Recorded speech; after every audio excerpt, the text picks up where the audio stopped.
Queridos irmãos, queridas irmãs, bom dia! Hoje, 6 de dezembro, terça-feira, a igreja celebra São Nicolau e a nossa comunidade celebra hoje o sacramento do matrimônio de dois casais membros da comunidade. Então, hoje, dá um passo importante nessa nova etapa, Leandro e Crícia, e Roberto e Larissa. Então, hoje à noite, às 18h30, teremos a alegria de testemunharmos o matrimônio desses nossos irmãos. E eu convido você também a acompanhar através do nosso canal YouTube essa celebração, esse passo. E essa semana a nossa comunidade vive esse tempo forte de retiro anual e é tão bonito cada dia uma expressão, né, de vocação, a expressão da realidade daquilo que nós carregamos. O primeiro dia foi os engajamentos comunitários, depois a ordenação, depois os irmãos e irmãs que deram passos importantes nos votos da vida consagrada. Tivemos os irmãos que avançaram nesse processo da admissão às ordens sacras e hoje os sacramentos, o sacramento do matrimônio, esses casais que se unem a si, mas também a Deus através do nosso carisma Sementes do Verbo. A nossa regra de vida é o artigo 385. Jesus tem um amor de predileção pelos pobres. A boa nova deve ser anunciada aos pobres. É a resposta que o próprio Jesus dá aos enviados de João Batista. Aos pobres é anunciado a boa nova, o Evangelho. O Espírito Santo é o Pai dos pobres e o nosso olhar cristão deve ser como o de Cristo, imediatamente e prioritariamente cativado por todas as formas de pobrezas materiais, morais, afetivas e espirituais. O mais pobre é como uma taça disponível e aberta. O Espírito Santo busca lugares onde possa repousar. Quando uma pessoa está presa a todas as suas seguranças, ela dificilmente pode deixar-se vencer por uma proposta de fé. O seu coração está demasiado obstruído para se deixar abrir facilmente. Olhando para uma criança, Jesus considera o menino que ele sempre é diante do Pai. O encontro com cada criança lembra-lhes a sua filiação em relação ao Pai. A criança ensina o deslumbramento e a esperança aos adultos, que muitas vezes têm um olhar desgastado e habituado a tudo. Jesus evangelizou a infância. Evangelizou as mulheres numa época onde eram marginalizadas. Ele evangelizou os estrangeiros, samaritanos, e aqueles que eram rejeitados pelas sociedades, publicanos e prostitutas. Jesus evangelizou levando a boa nova aos doentes, deficientes, paralíticos, desprezados. Ele se aproximou deles sem restrição e com audácia. Jesus também nos convida a evangelizar a morte, esta cultura de morte da qual estamos impregnados. Jesus se aproximou da morte diante do seu amigo Lázaro, se achegou a ele e a enfrentou. No Gólgota, penetrou nesta morte, ele que é o príncipe da vida. Ele a venceu ao terceiro dia, saindo vivo do túmulo. Se o grão de trigo que cai na terra não morrer, permanecerá só. Mas se morrer, produzirá muito fruto. No seguimento de Jesus, o primeiro evangelizador, a evangelização vai até a perda de si mesmo. Jesus encontrou a morte. O evangelista, o missionário, deve aceitar morrer a si mesmo para ir até o fim nesta missão. Ela o toma por inteiro, já que deve pagá-lo ao preço da sua própria vida, para poder viver esta missão. Não se trata simplesmente de uma proclamação exterior, com meios técnicos e métodos elaborados, mas de uma fecundidade, uma obra espiritual de salvação. É dando a vida que a encontramos. É a lógica do sacrifício e do dom de si, vivido no seguimento de Cristo e em seu nome.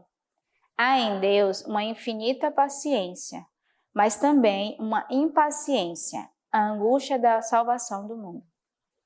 Então é muito bonito porque hoje o nosso fundador vai nos dizer desse amor de predileção que Jesus tem pelos pobres.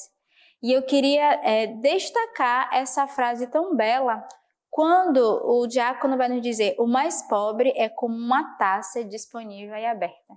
E essa é a graça que precisamos pedir ao Senhor hoje, desse coração pobre que é aberto e é disponível a tudo receber de Deus, mas também a tudo receber através dos nossos responsáveis, através da nossa comunidade. As leituras de hoje, o profeta Isaías, capítulo 40. Consolai, consolai o meu povo, diz o vosso Deus. Falai ao coração de Jerusalém e diz-lhe em alta voz que o seu servo está cumprido, que a sua iniquidade está extirpada, que ela recebeu da mão do Senhor paga dobrada por todos os seus pecados. Uma voz clama no deserto, abri um caminho para o Senhor, na estepe aplanai uma vereda para o nosso Deus. Seja entulhado todo vale, toda morte, toda colina. Sejam nivelados, transformem-se os lugares escarpados em planície e as elevações em largos vales. Então a glória do Senhor há de revelar-se, toda a carne de uma só vez o verá, pois a boca do Senhor o afirmou. Eis uma voz que diz, clama ao que pergunto, que hei de clamar? Toda a carne é erva e toda a sua graça como a flor do campo. Seca-se a erva e murcha-se a flor, quando o vento do Senhor sopra sobre elas. Com efeito, o povo é erva. Seca-se a erva, murcha-se a flor, mas a palavra do nosso Deus subsiste para sempre. Sobe a um alto monte, mensageira de Sião. Eleva a tua voz com vigor, mensageira de Jerusalém. Eleva, não temas, dize às cidades de Judá, eis aqui o vosso Deus. Eis aqui o Senhor, ele vem com poder, o seu braço lhe assegura o domínio. Eis com ele o seu salário. Diante dele a sua recompensa. Como um pastor apacenta ele o seu rebanho, com o seu braço reúne os cordeiros, carrega-os no seu regaço, conduz carinhosamente as ovelhas que o amamentam. Então, o profeta Isaías hoje vai nos falar dos exilados da Babilônia que experimentam uma profunda tristeza e um profundo desânimo, e que a sua fé corre perigo. Mas a consolação vem da aliança de Deus para com o seu povo, que é restaurado. E é isso que faz consolar o coração desse povo exilado. Então, mesmo se o homem ele é frágil, mesmo se ele é indeciso, mesmo se ele é confuso na sua promessa, mesmo se as suas promessas são efêmeras muitas vezes, a palavra do Senhor é estável e o seu compromisso é fiel e eterno com a humanidade. E é isso que hoje, através dessa leitura, o Senhor quer consolar o nosso coração. Ainda que sejamos frágeis e fraquejemos, o Senhor ele é fiel na sua promessa e ele deseja renovar diariamente. E devemos de verdade reconhecer que o nosso Deus ele está no meio de nós e que ele vem com o seu poder e com o seu braço para cuidar e apacentar o seu rebanho. Então, nos deixemos hoje sermos apacentados por Deus, porque ele renova diariamente a sua aliança e o seu amor com cada um de nós. O salmo de hoje, cantai ao Senhor um cântico novo, terra inteira, cantai ao Senhor, cantai e bendizei o seu nome, proclamai sua salvação dia após dia, anunciai sua glória por entre as nações, pelos povos todos as suas maravilhas. Dizei entre as nações, o Senhor é rei, ele governa os povos com retidão. Que o céu se alegre, que a terra exulte, estronde o mar e o que ele contém. Que o campo festeje e o que nele existe. As árvores da selva gritem de alegria diante do Senhor, pois ele vem para julgar a terra. Ele vai julgar o mundo com justiça e as nações com a sua verdade. Então o salmista hoje nos convida a cantarmos esse cântico de alegria, esse cântico de louvor. Toda a terra é convidada a louvar o Senhor. Então, que dirás cada um de nós? Você é convidado hoje a se alegrar, a louvar, a bendizer ao Senhor pelas suas maravilhas e o Senhor que governa cada um de nós. Então, entoemos hoje o nosso canto alegre, que a terra, que o nosso coração exulte de alegria e exultemos de alegria hoje também por mais 2 casais que dão um passo tão importante na vossa vida nessa etapa do matrimônio. O evangelho de hoje, São Mateus, capítulo 18. Que vos parece? Se um homem possui 100 ovelhas e uma delas se extravia, não deixa ele as 99 nos montes e vai à procura da extraviada? Se consegue achá-la, em verdade vos digo, terá maior alegria com ela do que com as 99 que não se extraviaram. Assim também não é a vontade de vosso Pai que está nos céus, que um destes pequeninos se perca. Tão bonita essa parábola de hoje e tão louca aos nossos olhos humanos. O Senhor que deixa 99 por uma. A gente vê aqui o amor e a predileção do Senhor, que é único. O Senhor ama cada um de forma única. Não é que ele deixou as 99, ele foi negligente ou ele rejeitou. Mas cada alma é única, ele foi atrás daquela única que se perdeu. E talvez você, essa única hoje que está distante, o Senhor quer te trazer de volta. E as 99 não devem ter ciúmes, mas ao contrário, deve dizer, eu fui escolhido, eu fui eleito e eu fui cuidado. E aqui a gente vê a alegria do Senhor que manifesta também o seu perdão, que concede aos pecadores, aqueles que se convertem, né? Há mais alegria por aquele que se converte.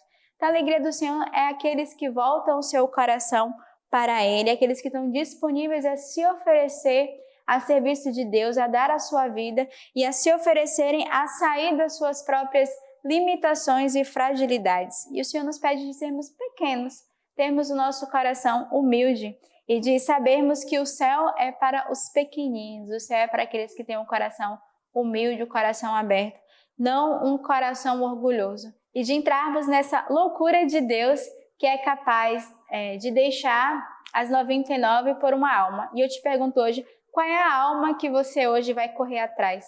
Qual é a alma que você carrega no teu coração e que o Senhor te chama hoje a ir atrás dela, colocar no ombro, a cuidá-la e dar o perdão?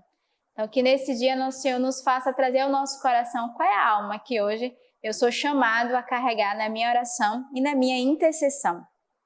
O santo de hoje é São Nicolau. Nicolau nasceu no ano 275 em Pátara, cidade marítima da Lícia, na Turquia. Seus pais eram ricos e possuíam uma profunda vida de oração. Ainda muito jovem, tornou-se órfão, recordando a passagem do jovem rico. Nicolau é conhecido principalmente para com os pobres, já que ao receber por herança uma grande quantia de dinheiro, livremente partilhou com os necessitados e pobres. Educado no cristianismo, tornou-se sacerdote na diocese de Mira, onde com amor evangelizou os pagãos, mesmo no clima da perseguição que os cristãos viviam. São Nicolau participou do Concílio de Nicéia, onde contra a heresia ariana foi definida a divindade de Jesus, declarado consubstancial ao Pai. Nicolau presenciou uma cena indescritível. Constantino Magno, um grande perseguidor do povo cristão, ajoelhou-se para beijar as cicatrizes de Nicolau e de outros cristãos torturados na última perseguição. Nicolau entrou no céu em 343, ao morrer em Mira, com fama de santidade e de instrumento de Deus, para que muitos milagres chegassem ao povo. Após a sua morte, seu túmulo em Mira se tornou um local de peregrinação. Suas relíquias foram consideradas milagrosas. São Nicolau é invocado contra os perigos de incêndio e é padroeiro dos marinheiros. Então, peçamos também a intercessão dele nesse dia para milagres, situações tão difíceis que nós achamos que é impossível de acontecer. Peçamos através dele a sua intercessão. E eu convido você hoje a meditar a leitura patrística, que é do tratado sobre o Evangelho de São João, de Santo Agostinho Bispo. A força do amor vença o temor da morte. Que Deus nos abençoe nesse dia, na intercessão desses santos que nos acompanham através da nossa liturgia.